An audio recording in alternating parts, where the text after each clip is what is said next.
Hey guys, I'm BBZ, and today we're doing a worksheet on limits. So if you want to do the worksheet with me, you can go into the description of the video and print out the free worksheet, and then there will also be the answers, so you can look there if you want to do it and then come back and see the answers. So this is just a review video on limits. Today we're going to go over 3 types of limits. I'll write them out over here to the side. So we have 3 types of questions. First question we'll see is the heavy question. So it's same heavy, top heavy, or bottom heavy. So it's heaviness. I wrote heaviness. And then the second question that we will see is changing a limit to a derivative question. So that's definition of a derivative. And then the third question that we will see is L'Hopital's rule, which basically we use when we get the answer 0 over 0. Okay, and then for each of these 3 videos, we have a separate video. So if you don't understand any of them, you can go and watch our other video that's more specific to heaviness, definition of derivative, or L'Hopital. Okay, so let's start.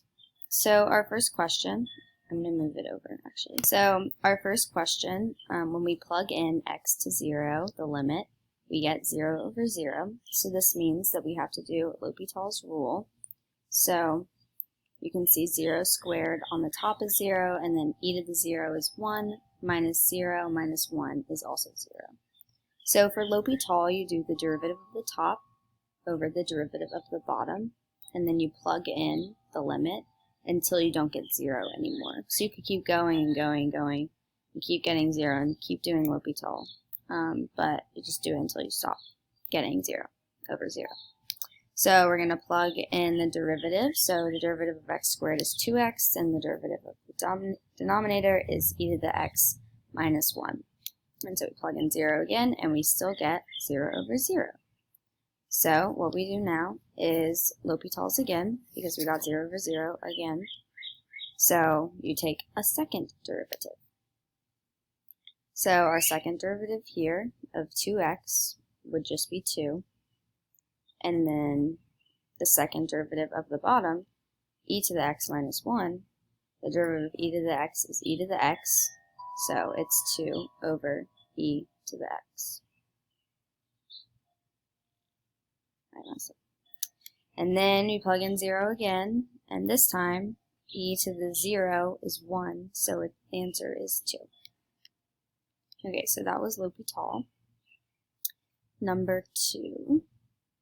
So I circled my answer.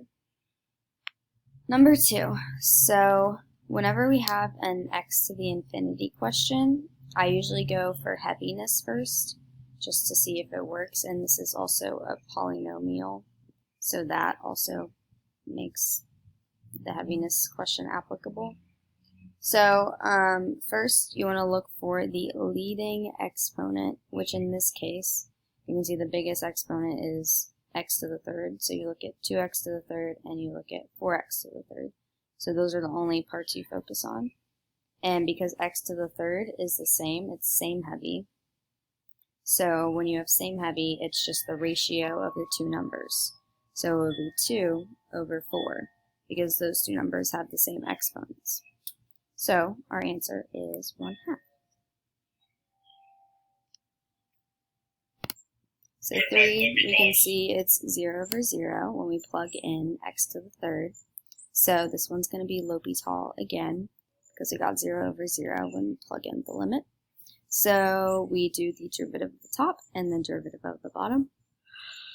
Excuse me. So the derivative of the top is 2x minus 1, and the derivative of the bottom is just 1. So now we plug in 3 again, and this time we get 6 minus 1, which is 5 over 1. So that's the answer. Okay, so for 4, this is our first definition of a derivative question. So basically here all we're doing is changing the limit to the derivative form so we can take the limit. So for the definition of a derivative, basically we're trying to locate the function. Well, okay, so you see that it's definition of a derivative based on the fact that h is on the bottom, so that gives you a hint. But basically all we're trying to do is locate the derivative and then locate the function and then plug the point that we also find into the derivative of that function. So the function here is ln of x because the h is within it on the top. And then our point, so that was our function, and then our a, or our point, is 2 because it's whatever is being added or subtracted from the h. So now all we do is we take the derivative of the function. So the derivative of ln of x is ln of x, maybe? I forget. Basically, I'm just circling how we know that that is a function, because h is located inside of it.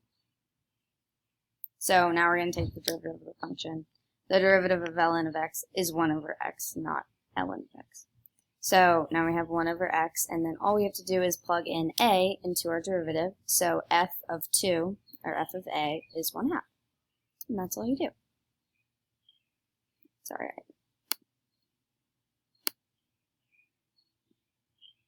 So that is the answer.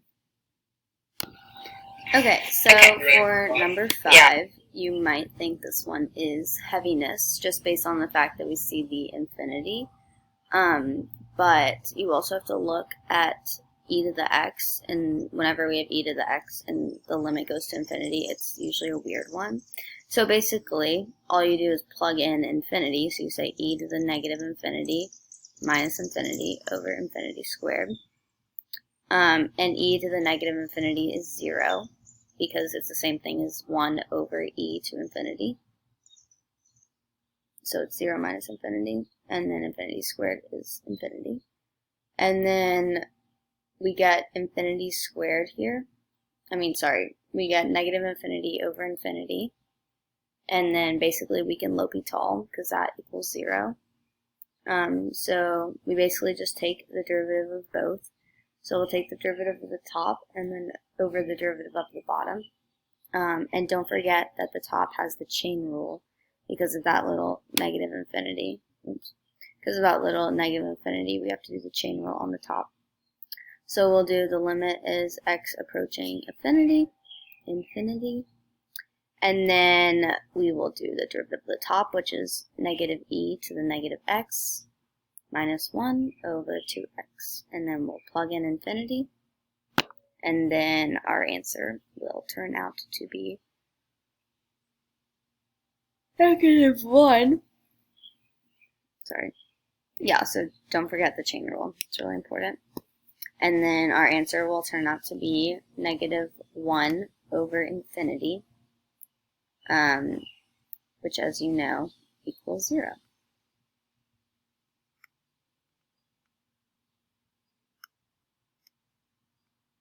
So basically here, you're just plugging in infinity after you do L'Hopital's rule.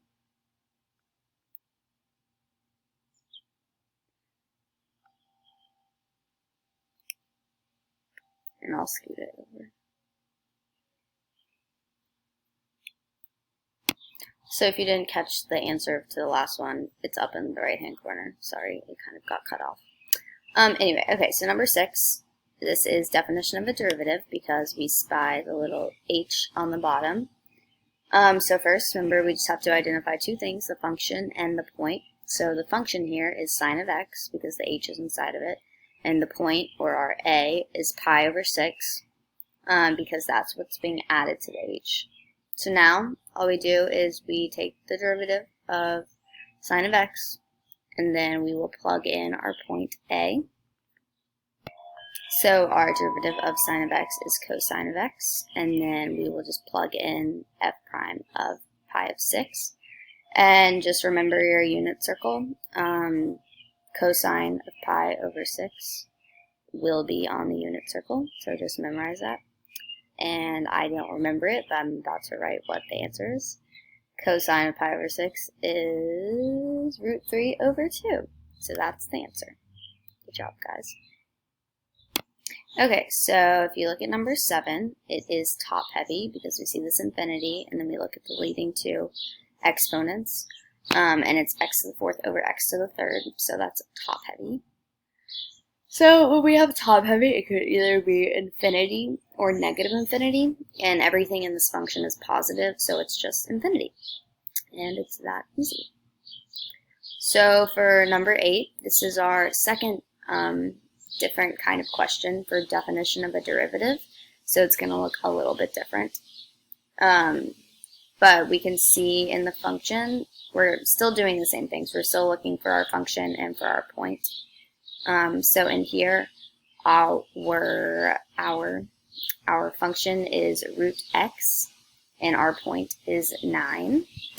So we have those two things, and then just to make it easier, we're going to change root x to the 1/2, just because that's more simple. So we're going to take the derivative of the function. So the derivative of x to the 1/2 is 1/2 x to the negative 1/2, and then all we're going to do is plug in 9 into that. So we're going to say 1/2 times 9 to the negative 1/2, and then we just solve from there.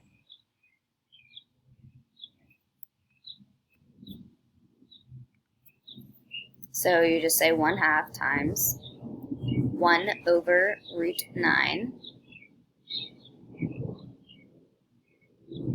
and then you get 1/2 times 1 over 3, and then you get 1/6, which I will move over shortly. So if you didn't catch the answer to the last one, it was 1/6. Sorry, it did not show up on the page. Okay, for number 9, so we plug in the limit, and we get 0 over 0. So this means we do L'Hopital's rule again. So remember, all you do is take the derivative of the top and do the derivative of the bottom, and then you plug in 0, or whatever the limit is going to, until you get an answer that's not 0 over 0. So we're going to take the derivative of the top, which is 3 times cosine 3x, and then the derivative of the bottom is just 2x.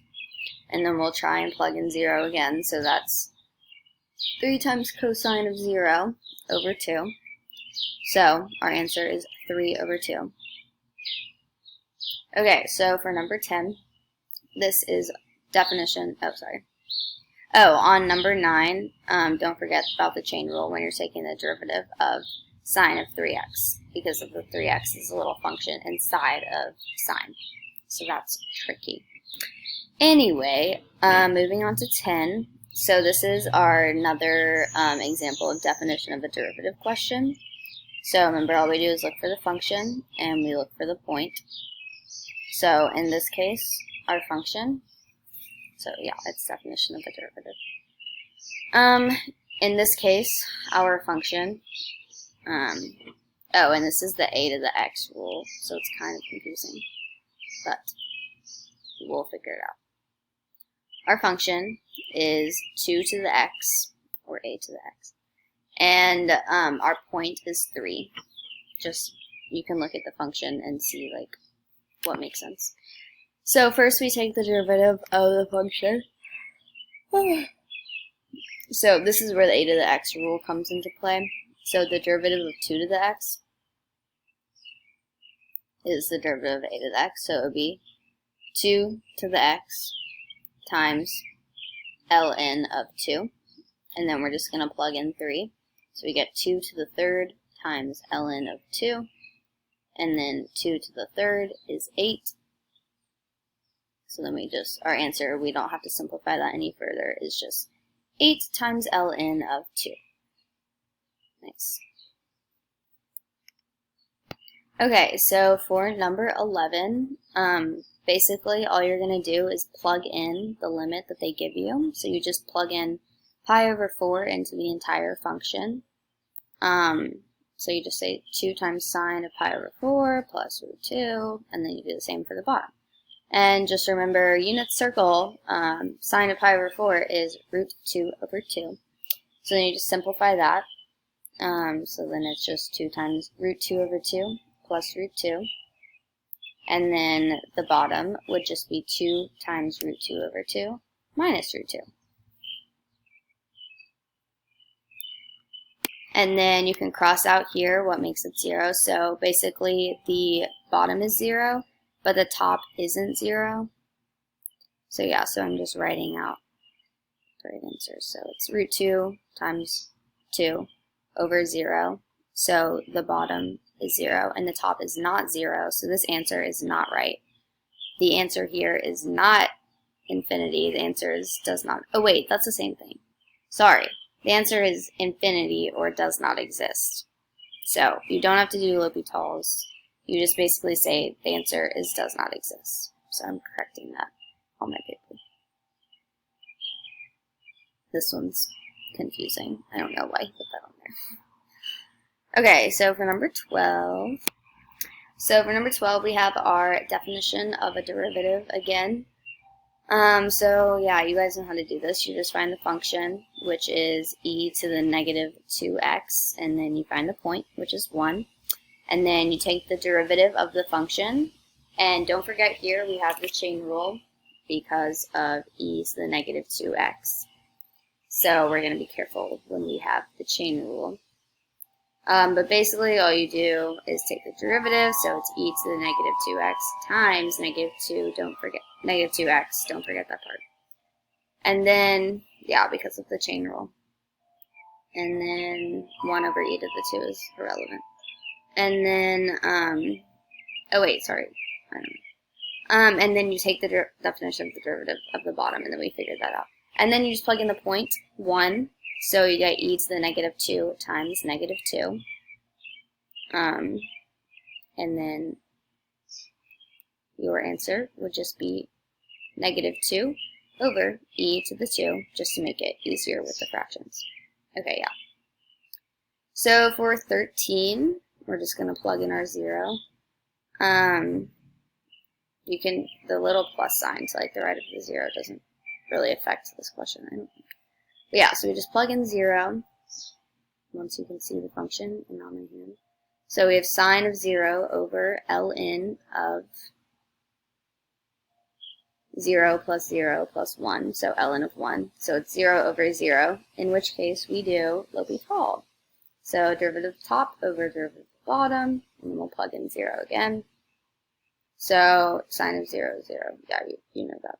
Oh, also don't forget ln of 1 is just 0, if you didn't know that. So derivative of the bottom, don't forget the chain rule is on the bottom because that's a whole function. So yeah, we're going to take the derivative. So the top is just cosine because the derivative of sine is cosine. And then the bottom, we're going to do the whole chain rule, and it makes it a little bit confusing. But after this, we're going to simplify it, so it'll be a lot easier. So that's the derivative.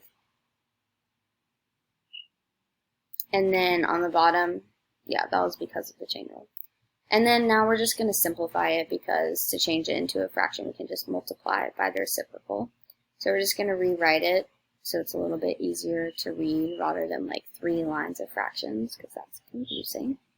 So we're just going to say cosine of x times x squared plus x plus 1 over 2x plus 1. So now it's a lot easier to read. Now we can plug in 0 again and see what we get.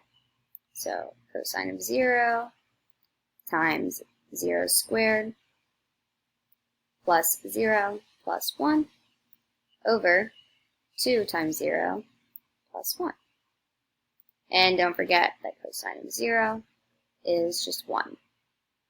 So on our top, we'll get 1 times 1.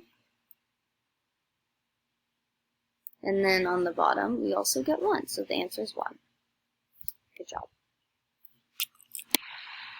So 14's a fun one. Not that it's any harder, it's just like a lot of doing L'Hopital. So I'm going to scoot the screen so you can see it. So basically, we find out that the answer is 0 over 0, and we plug in the initial limit, so we do L'Hopital. So we take the derivative of the top over the derivative of the bottom, so we get negative sine x plus x over 4x to the third. And then we try plugging in 0 again, and we get 0 over 0. So we have to do L'Hopitals again. So we take the derivative of the top over the derivative of the bottom. The derivative of the top is the derivative of is just negative cosine x plus 1, and then the derivative of the bottom is 12x squared. Or, yeah. I don't know. And then we plug in 0 again, and we get 0 over 0, so we have to do it again. So the derivative of the top would be sine of x. I'll wait for my work to catch up.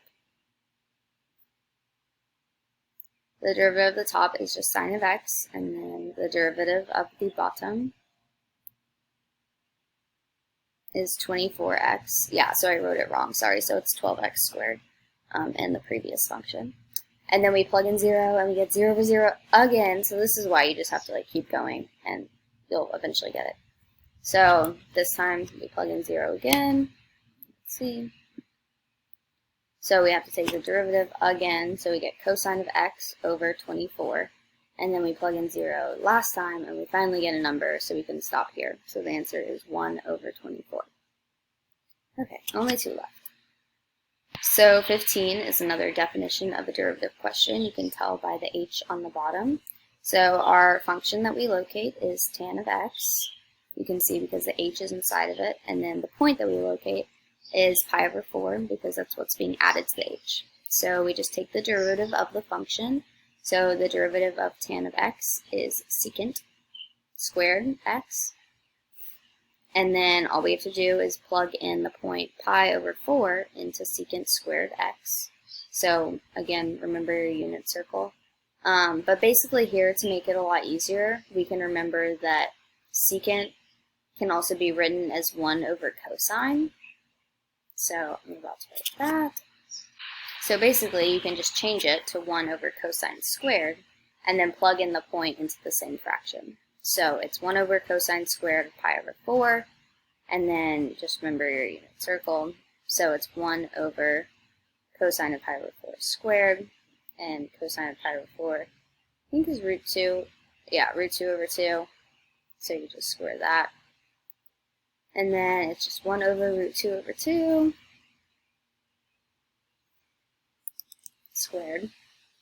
So then you just solve that out. So the answer to the last one was 2, if you didn't catch that. So the work is all there. Okay, so 16, our last one. So we see to the negative infinity. So we'll try and do the heaviness, and we look at the exponents, and we see that it's same heavy. Because you can basically look at the top one as the root of 4x squared. So you can just see that as 2x, basically. So you basically just see 2x over 3x. So it's same heavy because the exponents are both to the 1, if that makes sense. But here we have to be careful with the negative in front of the root 4x. If it was inside, it wouldn't matter because you're just taking the square. But because it's outside, you have to pay attention to that because it's also connected to it. So we can also kind of write this as negative 2x over 3x, because we can't forget about that negative.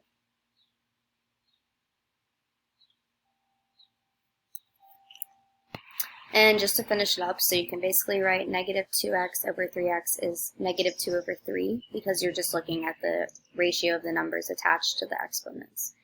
And then we get negative 2 over negative 3, so our answer is just 2 over 3x, because when you plug in negative infinity, the bottom turns to negative. So our answer is 2 over 3. So good job, guys. That's the end of the worksheet. If you want to redo it, I don't know, you can look in the description and there will be the same one. If you want more videos or more math help, look at our channel for more. Apparently there's a lot there. So yeah, browse, look around. Yeah, that's about it. I hope you have fun with limits. I like them. They're fun. Anyway, have a great day. Bye.